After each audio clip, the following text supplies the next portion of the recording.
Hello, my dear students. Have a nice day for you. Today is the turn of SST.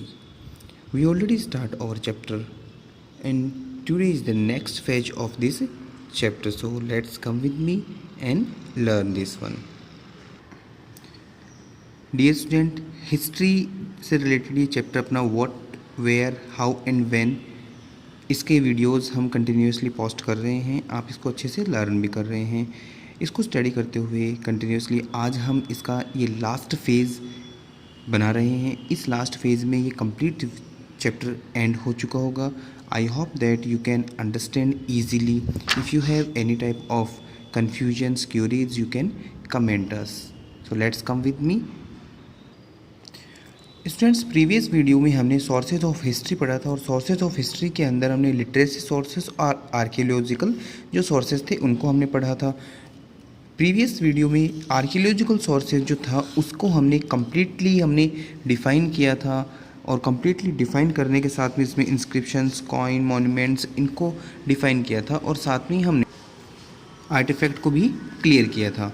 Students, अब उसी sources of history के अंदर next जो topic है वो हमारा है लिटरेसी सोर्सेज। तो आज की इस वीडियो के अंदर हम इस लिटरेसी सोर्सेज को कंप्लीट करने वाले हैं। लिटरेसी सोर्सेज साहित्यिक जो स्रोत है हमारे पास में है, लिखावट में है, उनकी बात करते हैं। Hand written records of events and cultural mores are called manuscript. Manuscript उसको बोलते हैं घटनाएं जो भी हैं या जितने भी सांस्कृतिक मेले हुए या जितने भी सांस्कृतिक या घटनाएं जो शामिल हुई जिनको हाथों से लिखा गया, हाथों से लिखे गए जो अभिलेख थे उनको यहाँ पर नाम दिया गया मनुस्मृति, मनुस्क्रिप्ट। ये एक तरह से मान सकते हैं, इसको हिंदी में बोल सकते हैं पांडुलिपि इसको कहा गया। People did not have paper two right on, और उस समय लोगों के पास में लिखने के लिए किसी भी तरह का कोई कागज़ नहीं था। They wrote a record on their life and times by the writing on various surface such as rocks, dried barks of trees जिसको भोजपत्र कहा गया, metal plates and palm leaf. तो उस समय जब इनके पास में कागज़ नहीं था तो ये लोग किस चीज़ों पर या किन चीज़ों पर अपनी जो हिस्ट्री या उसको लिखते थे, उसके अंदर बात दिया गया कि उस समय के जो लोग थे वो चट्टानों के ऊपर, रॉक्स के ऊपर, पेड़ों के जो सूखे जो पत्ते होते थे जिसको भोजपत्र कहा गया उसके ऊपर लिखते थे। और साथ में ही जो धातु की प्लेटें होती थी, मेटल्स होती थी, या ताड़ के जो पेड़ होते थे उनके पत्तों के ऊपर वो अपनी हिस्ट्री लिखते थे या उस समय के रिकॉर्ड्स उन्होंने बनाए थे। सेवल रेयर, रेयर का मतलब होता है दुर्लभ। मनुस्क्रिप्ट, मनुस्क्रिप्ट को मैंने आप समझा दिया पांडुलिपि, उसको कहा गया कि रेयर जो मनुस्क्रिप्ट्स है are preserved in museum, temples and archaeological libraries across the world. क्या कहा इसने कि दुनिया भर के जो म्यूजियम हैं जिसको हम संग्रहालय बोल सकते हैं, मंदिर हैं, या पुरातत्विक विभाग की जो लाइब्रेरीज है, पुस्तकालय, उनके अंदर रेयर जो मनुस्क्रिप्ट्स हैं वो आज भी अवेलेबल हैं। These manuscripts tell us about the religious, political and social practices on their life। और ये जो manuscripts हैं, ये जो पांडुलिपि जिसकी हम बात करते हैं, ये हमें क्या बताती हैं उस समय की, हमें धर्म के बारे में, उस समय राजनीति के बारे में, और उस समय की जो सामाजिक जो एक तरह से मान सकते हैं रिलीजियस जो प्रथाएं थी या उस समय की जो प्रथाएं थी उनके बारे में हमें बताती हैं। In India manuscripts were written in, India के अंदर जितनी भी मनुस्क्रिप्ट्स हैं वो कौन सी लैंग्वेज में लिखी गई उनकी बात की जा रही है। पाली, प्राकृत, संस्कृत और तमिल भाषा में लिखी गई है। For example the Ramayana was written in Sanskrit, की रामायण को संस्कृत में लिखा गया। वेल इन साउथ इंडिया, अब साउथ इंडिया की बात करते हैं, टेक्स्ट लाइक शिल्पादक्रम की बात की जा रही है, और इस शिल्पादक्रम जैसे ग्रंथ जो थे वो किस में लिखे गए, तमिल में लिखे गए। Was written in Tamil. Buddhist script was written in Pali, और बौद्धिस्ट जो स्क्रिप्ट है, बौद्ध धर्म के जो ग्रंथ हैं उनको किसमें, पाली और प्राकृत लैंग्वेज में लिखा गया। Literacy sources that give information about the Indian history can be divided into religious, secular and foreign account. क्या इसमें जो लिटरेसी सोर्सेज है जो हमारे पास में आज हमारे पास में जो साहित्यिक जो स्रोत हैं जिनसे हमें हिस्ट्री के बारे में जानकारी मिलती हैं उनको अलग अलग कैटेगराइज उनको डिवाइड किया गया है, जिसके अंदर रिलीजियस, धार्मिक अलग बताए गए। फिर उनके साथ में इन्होंने बताया कि उसको किसके अंदर, सेक्युलर जिसको हम बोल सकते हैं धर्म निरपेक्ष मान सकते हैं जो किसी रिलीजन से रिलेटेड नहीं है, और फॉरेनर अकाउंट जिसको विदेशी खाते हैं। इन इस तरह की जो कैटेगरीज थी उनके अंदर उनको डिवाइड किया गया। तो फर्स्ट कैटेगरी जो है वो है रिलीजियस लिटरेचर। तो रिलीजियस लिटरेचर क्या है देखते हैं। दीज टैक्स शेड कौन सी, जो अभी हमने बताया ना भोजपत्र, उन्हीं की बात की जा रही है कि ये जो टैक्स शेड थे light on the religious belief of our ancestors believes telling us about their political, economic, social and cultural life। क्या कहा इसने, ये जो भोजपत्र जो थे ये जो एक तरह से पत्तों की जो छाल के ऊपर लिखे गए जो लेख थे, ये हमें क्या बताते हैं कि हमारे जो आवर एंसेस्टर्स का मतलब हमारे जो पूर्वज, हमारे जो पुरखों के बारे में जो ग्रंथ थे या फिर पुरखों के बारे में जो जानकारी थी, पूर्वजों के बारे में जो जानकारी थी, उनके बारे में बताते हैं कि उनकी धार्मिक मान्यताएं कैसी थी, उनकी रिलीजियस बिलीफ कैसे थे, और साथ में ही उनके जीवन में राजनीतिक जो पॉलिटिकल लाइफ उनकी कैसी थी, उनकी इकोनॉमिकल लाइफ कैसी थी, उनकी सोशल लाइफ कैसी थी, उनके बारे में भी वो बताते हैं। For instance the Vedas tell us how the Aryans come to India. और साथ में ही ये वेद हमें बताते हैं कि इंडिया में ये आर्यंस कैसे आए। Hindu, Buddhist and Jain text provide valuable information about ancient history. Hindu धर्म, बौद्ध धर्म और जैन धर्म के जो ग्रंथ हैं, प्राचीन जो हमारा भारतीय जो इतिहास है, एंशियंट इंडियन हिस्ट्री है, उसके बारे में हमें बहुत सारी वैल्यूएबल इंफॉर्मेशन हमें प्रोवाइड करवाते हैं। अब हिंदू टेक्स्ट की बात की जा रही है, हिंदू ग्रंथ की बात की जा रही है। द 4 वेद, 4 तरह के जो वेद थे वो कौन से, ऋग्वेद, सामवेद, यजुर्वेद और अथर्ववेद। उपनिषद की बात की जा रही है, आरण्यक की बात की जा रही है, पुराण, श्रुति, रामायण, महाभारत, ये सारे हिंदू धर्म के ग्रंथ थे। बुद्धिस्ट टेक्स्ट या बौद्ध धर्म के ग्रंथों की बात की जा रही है। बौद्ध धर्म के ग्रंथों में त्रिपिटक, फिर दे रखा है जटाकस, दिव्यामपस, दीपवामसा, महावंश दे रखा है, और साथ में ही दे रखा है आर्य मंजूश्री, नीलकंपा। ये हमारे बौद्ध धर्म के टेक्स्ट थे। जैन टेक्स्ट की बात की जा रही है, जिसके अंदर क्या था, जैन धर्म के अंदर क्या था, द अगन्स, ये हमारे जैन धर्म के ग्रंथ थे। सेक्युलर लिटरेचर की बात की जा रही है। सेक्युलर लिटरेचर क्या होता है, धर्मनिरपेक्ष, जो किसी भी एक धर्म के बारे में नहीं, सभी को सिमिलर लेकर चलता है, उस धर्मनिरपेक्षता की बात की जा रही है। Many other writings were done on various non religious subject such as law, medicine, politics that are categorise as secular literature. क्या कहा इसने कि धर्मनिरपेक्ष साहित्य जो है उसके अंदर बहुत सारे ऐसे विषय हैं या बहुत सारे ऐसे सब्जेक्ट्स हैं जिनके ऊपर बिना किसी धर्म को लेकर के उनके ऊपर लिखा गया है या उनके ऊपर लेख लिखे गए हैं, जैसे लॉज, कानून, चिकित्सा, फिर साहित्य, पॉलिटिकल्स दे रखा है, और भी बहुत सारे ऐसे हैं जिनको हमने एक तरह से मान सकते हैं सेक्युलर, धर्मनिरपेक्ष, एक तरह से मान सकते हैं बिना किसी सिंगल रिलीजियस को इंडिकेट करते हुए उसके ऊपर रिटर्न से लिखे गए हैं। जैसे फॉर एग्जांपल इसमें देखा है चाणक्य अर्थशास्त्र expounded the economic, political, social and military philosophy of their Maurya. जो चाणक्य का जो अर्थशास्त्र है वो धर्मनिरपेक्ष अर्थशास्त्र है, जिसके अंदर उसने इकोनॉमिक, पॉलिटिकल, सोशल, आर्थिक, राजनीतिक, सामाजिक और मिलिट्री फिलॉसफी, जो उस समय का जो सैनिक जो चयन था उसकी बात की जा रही है, उस समय के मौर्य साम्राज्य के बारे में उन्होंने लिखा। तो ये धर्मनिरपेक्ष है। स्टूडेंट्स, यहाँ पर एक नया वर्ड आपके सामने आ रहा है, क्रॉनिकल्स। क्रॉनिकल्स का मतलब होता है ऐतिहासिक इतिहास।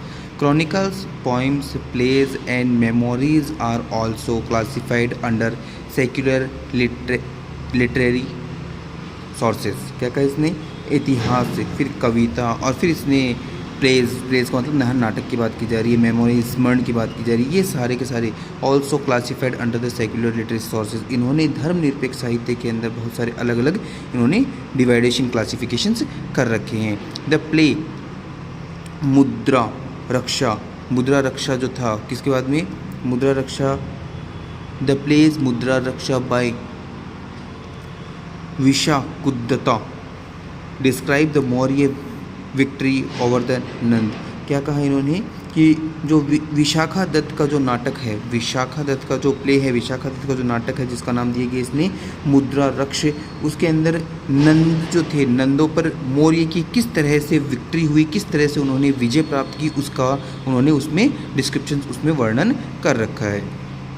वहीं chronicles are written records of events that are described in the order they happened. और क्या कहा इसने कि इतिहास एक्चुअल में है क्या, इतिहास उन सारी घटनाओं का क्या है, रिकॉर्ड है, एविडेंट है, जो क्या है कि समय समय के ऊपर एक सीरीज़ के अंदर, एक सीरियल के अकॉर्डिंग घटित हुई उन घटनाओं का क्रम है क्या है, इतिहास, क्रॉनिकल्स। जैसे इसने रखा है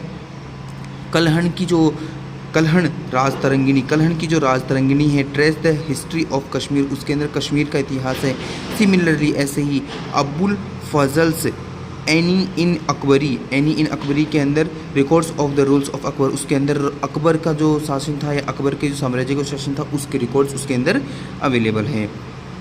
इसी तरह से थर्ड जो है वो है accounts of foreigners. Accounts of foreigners क्या है उसके बारे में भी हम जानकारी लेते हैं। Many foreign travels visited India in different point of time in history. क्या कहा इन्होंने कि विदेशी जो थे, जो भारत में अलग अलग समय पर यहाँ पर आए थे, अलग अलग समय पर यहाँ पर आए थे। Some of these foreigners wrote detail account of kingdom their visited. और उस समय आए हुए जो विदेशी लोग जो थे उन्होंने अपने समय पर जिस तरह की किंगडम, जिस तरह के साम्राज्य देखे उनका उन्होंने उल्लेख भी किया है। Megasthenes, the Greek ambassador, wrote down his impressions about the political, social and economic condition under the Maurya in his book Indica। यहाँ पर बात की गई है किसकी, मेगास्थनीज की। मेगास्थनीज जो एक ग्रीक जो राजदूत था, एम्बेसडर था, उसने अपनी जो बुक थी इंडिका में, उसके अंदर मौर्य जो लोग थे उनके राजनीतिक, सामाजिक और आर्थिक जो कंडीशन उस समय की थी उसके बारे में उन्होंने अपनी बुक इंडिका के अंदर अच्छे से लिखा। यहाँ पर जो वर्ड आया है इम्प्रेशंस का मतलब होता है अपनी लिखावट में या अपनी भाषा में छापे, जिसको कह सकते हैं। Chinese travels Fahien and Xuanzang की बात की जा रही है। Wrote in great detail about the kingdom they visited in their travels in India, कि ये लोग भी जब इंडिया के अंदर आए और उस समय की जो राज्य थे जिनको इन्होंने देखा उनके बारे में भी इन्होंने लिखा। अरब यात्री की बात की जा रही है। Al Biruni the Arab travel gave an in a depth account of 11th century India in his book Kitab ul Hind. उनकी जो बुक है किताब उल हिंद, उसके अंदर उन्होंने अपनी 11वीं शताब्दी का जो समय था उस समय के बारे में उन्होंने अपनी जीवनी के अंदर जो देखा उनके बारे में उन्होंने उन्हें लिखा। किसके अंदर, अपनी बुक किताब उल हिंद में। ये हमारे पास में अकाउंट ऑफ फॉरेनर्स था। One past of many, one past और मैनी, क्या कहा इसने कि अतीत एक है या अनेक है, उसके बारे में भी देखते हैं। Various historical sources provide us information about different periods of time, कि अलग अलग जो ऐतिहासिक स्रोत हैं वो हमें अलग अलग इंफॉर्मेशन प्रोवाइड करवाते हैं। पीरियड ऑफ टाइम, समय के अनुसार अलग अलग हमें इंफॉर्मेशन प्रोवाइड करवाते हैं। People lead different lives during a single particularly period, और लोग उस समय जो रहते हैं वो उस समय के बारे में अलग अलग जानकारी या अलग अलग समय के बारे में जानकारी अकॉर्डिंग टू दियर इकोनॉमिक, उनकी इकोनॉमिक जो कंडीशन होती है उसके अकॉर्डिंग डिफरेंट जो जीवन है, ये एक तरह से मान सकते हैं उनका रहन सहन होता है, उसके अकॉर्डिंग अलग उनकी इंफॉर्मेशंस होती हैं। इकोनॉमिक इंफॉर्मेशन अलग होती है, सोशल स्टेटस, दियर ऑक्यूपेशंस, दियर कल्चर, जियोग्राफिकल लोकेशंस, ये सारी की सारी क्या होती है, अलग अलग लोगों की अलग अलग होती हैं। This clearly implies that not all people shared one common past। क्या कहा इन्होंने कि इस चीज़ से ये तो चीज़ क्लियर हो गई कि जो सभी लोग हैं वो अपने पास्ट को एक तरीके से शेयर नहीं करते हैं, सिंपल या एक ही तरीके से बताते नहीं हैं। Instant differently groups of people experience the past differently. क्या कहा इन्होंने, अब जहाँ पर हम सिंगल की बात कर रहे थे, जबकि सिंगल एक जैसा अतीत सबका नहीं है, या एक जैसा अतीत इन्होंने सबने एक जैसा नहीं बताया। इसके बजाय इंस्टेंट ऑफ डिफरेंट, मतलब इसके बजाय उल्टा क्या हुआ, अलग अलग लोगों ने, group of people experience the past differently, अलग अलग समूह के लोगों ने अलग अलग तरीके से पास्ट को एक्सपीरियंस किया या अपनाया। This is the reason that historians refer we have not one but many past. क्या कहा इन्होंने, हिस्टोरियंस इतिहासकार जो है वो क्या बोलते हैं, वी हैव नॉट वन, कि हम एक नहीं है, बट मैनी पास्ट, जबकि अतीत अनेक हैं। Kings and queen's lived with very differently from ordinary people. ये तो जाहिर सी बात है कि राजा और रानी जो थे वो आम लोगों की तरह नहीं रहते थे, आम लोगों से बहुत अलग तरीके से रहते थे, because they are king and queen. Traders had a differently life, और व्यापारी वर्ग जो था उनकी भी एक अलग ही लाइफ थी। Then says potters and farmer, और पॉटर्स और फार्मर इनकी बात की जा रही है, जो कुम्हार और किसान थे उनकी तुलना भी अगर की जाए तो वो भी आपस के अंदर क्या थे, अलग थे। Peoples in cities led a very different life than these in village and forest, और साथ में शहर के जो लोग थे गाँव में जंगलों की तुलना के अंदर बहुत ही ज़्यादा अलग तरीके से जीवन बिताते थे। दस most of the historical records describe the lives their achievements of a very small session of people. क्या कहा इन्होंने कि इस तरह से जो अधिकतर जो लोग हैं जिनके हिस्टोरिकल ऐतिहासिक जो रिकॉर्ड्स उनके मिलते हैं उनमें बहुत कम लोगों ने ही क्या किया कि अपनी लाइफ का या अपनी लाइफ के जो अचीवमेंट्स थे उनको डिस्क्राइब किया या उनको लिखा। Since ordinary people did not keep a record for their lives, और जो साधारण जो लोग थे उनके बारे में तो किसी तरह की कोई रिकॉर्ड है ही नहीं। We can only form an idea, हम केवल अंदाज़ा लगा सकते हैं, आइडिया कर सकते हैं about their life through the archaeological sources, और जो पुरातत्विक विभाग के जो स्रोत हैं उनके द्वारा हम सिर्फ उनकी लाइफ का जो उनकी अचीवमेंट्स हैं उनका अंदाज़ा लगा सकते हैं, आइडिया लगा सकते हैं। डियर स्टूडेंट्स, आज ये हमारा चैप्टर फिनिश्ड हुआ। नेक्स्ट वीडियो के अंदर इसके क्वेश्चन आंसर्स को हम कंप्लीट करेंगे।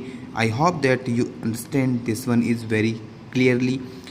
Have a nice day. Thank you so much.